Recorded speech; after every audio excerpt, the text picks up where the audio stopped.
నమస్తే. Micro finance విషయంలో సంచలనంగా మారిన రమావత్ మధు ఇంటి దగ్గర మనం ఉన్నాం. సోషల్ మీడియాలో వైరల్గా మారిన ఫోటో ఏదైతే ఉందో రమావత్ మధు ఇంటి ముందు మంగ్లీ ఫ్యామిలీ దిగిన ఫోటో.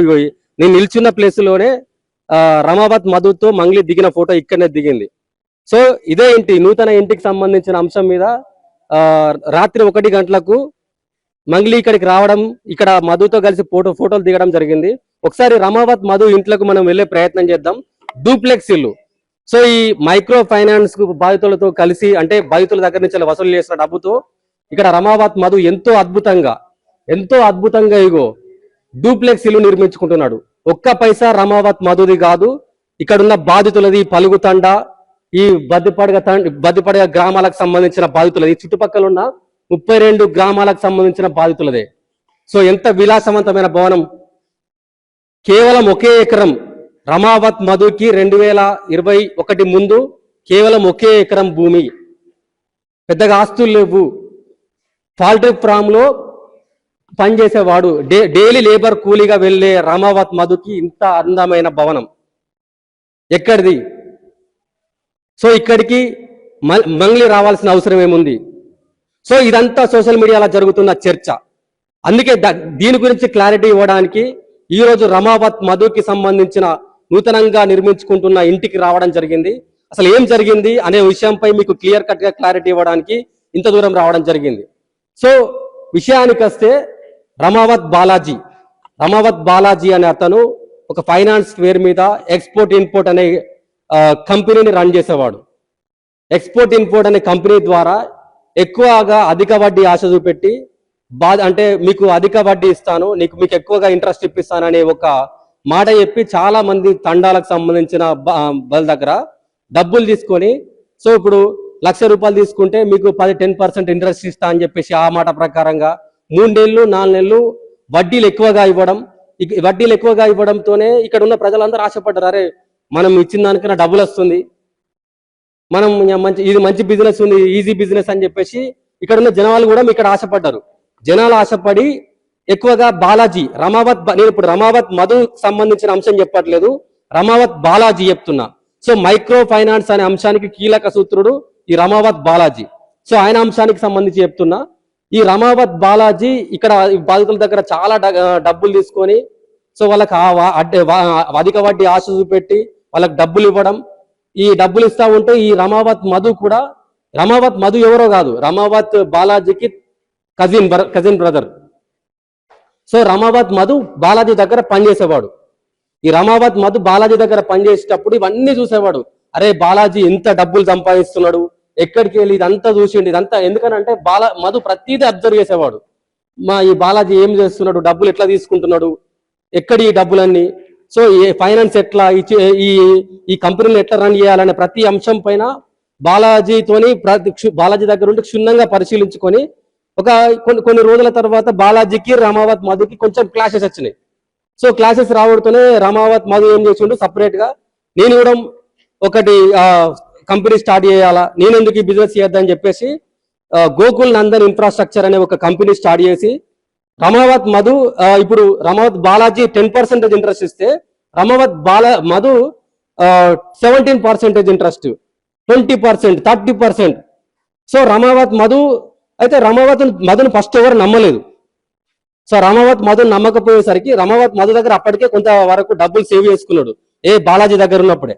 సో డబ్బులు సేవ్ చేసుకున్నప్పుడు ఈ డబ్బులతోనే కొంచెం సెలబ్రిటీ స్థాయి ఉన్న వాళ్ళు ఎవరైనా నాతో ఉంటే నాకు ఇంకా ఎక్కువ డబ్బులు వస్తాయి అని చెప్పేసి మెల్లమెల్లగా సింగర్ మంగ్లీకి సంబంధించిన అంశాల మీద దృష్టి పెట్టడం ప్రారంభించిండు.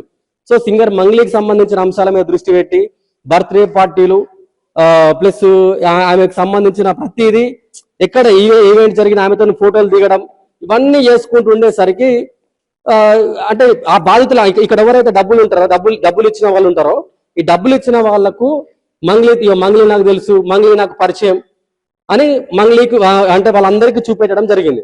సో వాళ్ళంతా నమ్మి ఈయనకు డబ్బులు ఇవ్వడం, సో అంత తతంగం జరుగుతుంది. డబ్బులు ఇవ్వడం, ఈయన మనోడు రోజు రోజుకి ఎంతో ఎత్తుకెదిగిపోవడం, చిన్న ఇల్లు పెంకుటి ఇల్లు అసొంటి ఇల్లును ఇప్పుడు డూప్లెక్స్ ఇల్లుగా రెడీ చేయడం. సో ఇవన్నీ జరిగిపోతూనే ఉన్నాయి. అయితే ఈ జరిగిపోతున్న తరుణంలో ఈ మంగ్లీ మంగ్లీ చెల్లెను రమావత్ మధుకి ఇస్తారనే అంశం బాగా చర్చ మీదకి వచ్చింది. రమావత్ మధుకి వీళ్ళిద్దరికి పెళ్లి జరగబోతుంది, ఎంగేజ్మెంట్ జరగబోతుంది అనే అంశం క్లియర్ కట్ గా జరుగుతుంది.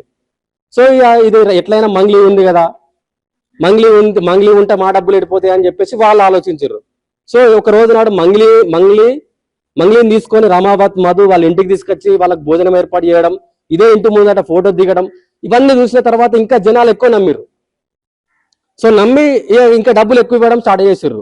అయితే ఒక చిన్న విషయంలో మనకి ఇది అడ్వకేట్ సుబ్బారావు హిమాకాంత్ రెడ్డి, అది సపరేట్ సబ్జెక్టు, అది కర్నూలు హిమాకాంత్ రెడ్డి, అది హిమాకాంత్ రెడ్డికి సంబంధించిన కంపెనీకి సంబంధించి మోసం జరిగి వాళ్ళు సుబ్బారావు అని అడ్వకేట్ ని పెట్టుకోవడం వల్ల ఇదంతా అది మళ్ళీ సపరేట్ సబ్జెక్ట్, అది నేను క్లియర్ కట్ గా మీకు చెప్తాను.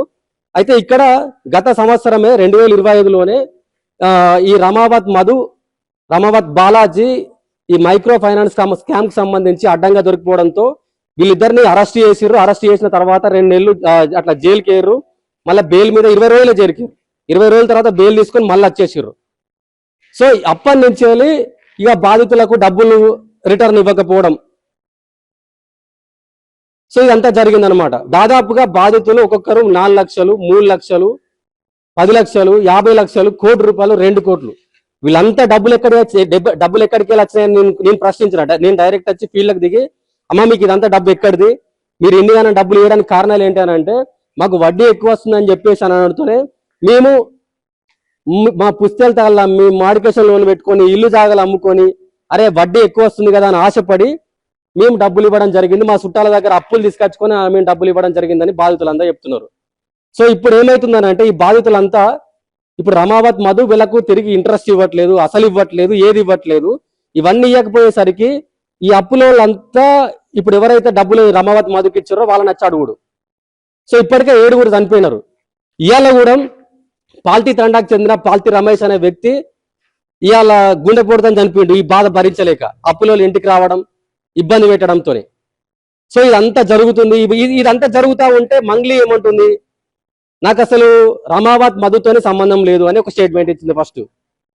సో రమావత్ మధుతో సంబంధం లేనప్పుడు నువ్వు రమావత్ మధు ఇంటికి వచ్చి ఫోటో ఎట్లా దిగినవు, రమావత్ మధు నీ బర్త్డే పార్టీలు ఎట్లున్నాడు, రమావత్ మధుకి నీ తమ్ముడికి శివ చౌహాన్కి ఏంటి సంబంధం.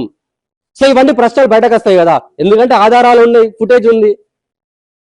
సో ఇవన్నీ బయటకు వచ్చినప్పుడు మళ్ళీ తర్వాత ఒక రోజు మళ్ళీ ఒక స్టేట్మెంట్ ఏమని ఇచ్చింది మంగ్లీ, రమావత్ మధు నా అభిమాని కావచ్చు, నా దగ్గరికి వచ్చి ఫోటో దిగినంత మాత్రాన నన్ను కేసులో ఇన్వాల్వ్ చేయడం ఏంటని మళ్ళీ మంగ్లీ చెప్పింది. సో ఇదంతా ఏం జరుగుతుంది అంటే మంగ్లీ మీకు తెలిసి జరుగుతుందా, తెలియక జరుగుతుందా, ఇది అంశం మీరు ఇదంతా జరిగినప్పుడు మీరు ఎందుకు ఇన్వాల్వ్ కాలేదు, ఫస్టే రమావత్ మధు అరెస్ట్ అయినప్పుడు మీరు ఎందుకు ఇన్వాల్వ్ కాలేదు. సో ఇదంతా పెద్ద చర్చగా ఉంది. ఇప్పటికైతే దీనిపైన విచారణ జరుగుతుంది. ఈ విచారణ తర్వాత అసలు దోషులు ఎవరు, అసలు నిర్దోషులు ఎవరు అనే విషయం బయటకు వస్తుంది. ఇప్పటికైతే రమావత్ మధు అరెస్ట్ అయిండు. మన మీకు చూపిస్తున్నాను ఆ ఇల్లు, రమావత్ బాలాజీ ఇల్లు. సో రమావత్ బాలాజీ అంత పెద్ద ఇల్లు కట్టినప్పుడు నేనెందుకు కట్టద్దని చెప్పేసి రమావత్ మధు ఈ ఇల్లు కడుతున్నాడు. సో అదే ఇంటిని బాధితులంతా కలిసి కాలబెట్టిరా, మొత్తం డోర్లని వాళ్ళగొట్టి కాలబెట్టేసిర్రు. సో రేపు తెల్లారి ఈ ఇల్లు పరిస్థితి కూడా అదే అవుతుంది కావచ్చు అని నా అంచనా ఉంది.